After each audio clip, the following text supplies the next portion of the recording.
Welcome back to the Story of Liberty. Today is May 3rd, the National Day of Prayer. Our nation has a long history of turning back to God in times of need. Those times of judgment often bring us back to God.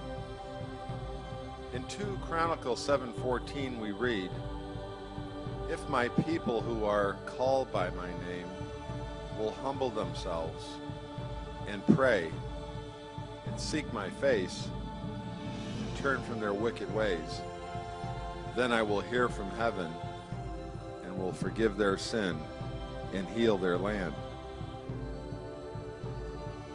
President Ronald Reagan, back in 1988, through a joint resolution of the 100th Congress, declared the first Thursday of each May to be recognized as the National Day of Prayer. The act actually provided for setting aside of the first Thursday in May, on which the National Day of Prayer would be celebrated. And today, this day, thousands of towns and cities are joined together in literally tens of thousands of prayer meetings throughout this nation to pray for our nation in our cities and towns. Ronald Reagan wasn't the first president to initiate a National Day of Prayer. It actually began with President George Washington, our first president, and throughout time, several presidents have issued National Days of Prayer. President Reagan said this when he made the first Thursday in May the National Day of Prayer. He said, "Americans in every generation have turned to their Maker in prayer. We have acknowledged both our dependence on Almighty God and the help He offers us as individuals and as a nation." So I hope you will join us today across this nation and observe this National Day of Prayer.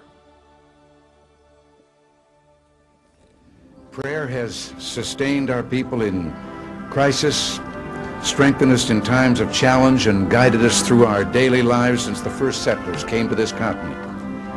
Our forebears came not for gold, but mainly in search of God and the freedom to worship in their own way. We've been a free people living under the law with faith in our Maker and in our future. I've said before that the most sublime picture in American history is of George Washington on his knees in the snow at Valley Forge.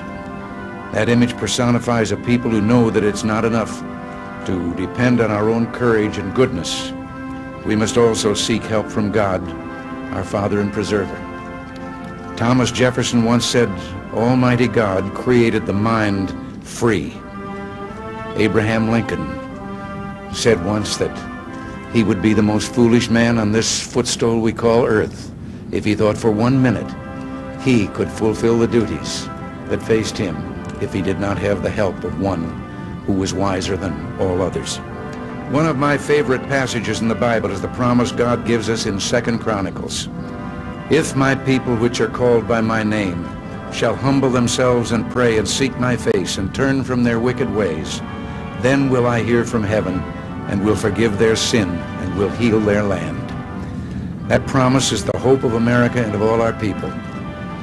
Together, let us take up the challenge to reawaken America's religious and moral heart, recognizing that a deep and abiding faith in God is the rock upon which this great nation was founded.